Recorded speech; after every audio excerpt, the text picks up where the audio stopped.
போலீசார் கைது செய்தனர். இன்று ஐஐடி வளாகத்தில் மாட்டுக்கறி இறைச்சி உண்ற மாணவரை தாக்கிய விவகாரத்தில் மாணவர் அமைப்பினர் கண்டன ஆர்ப்பாட்டம் நடத்தினர். ஆர்ப்பாட்டத்தின் பொழுது ஒரு மாணவியின் கையை உடைக்கும் ஒரு போலீஸ்காரர். இந்த கேவலமான காட்டுமிராண்டி செயலை தமிழ்நாடு இளைஞர் கட்சி வன்மையாக கண்டிக்கிறது.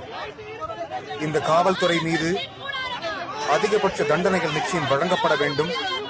உடனடியாக பணியிலிருந்து நீக்கப்பட வேண்டும்.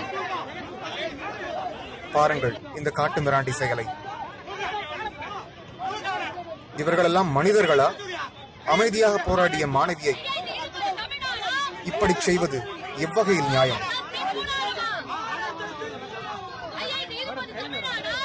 ஒரு மகளிர் காவல்துறை அதிகாரியை இப்படி செய்வது மிகவும் கண்டிக்கத்தக்கது.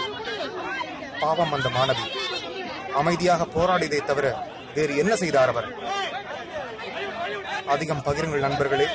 இந்த காவல்துறை அதிகாரிக்கு தக்க தண்டனை நிச்சயம் வழங்கப்பட வேண்டும்.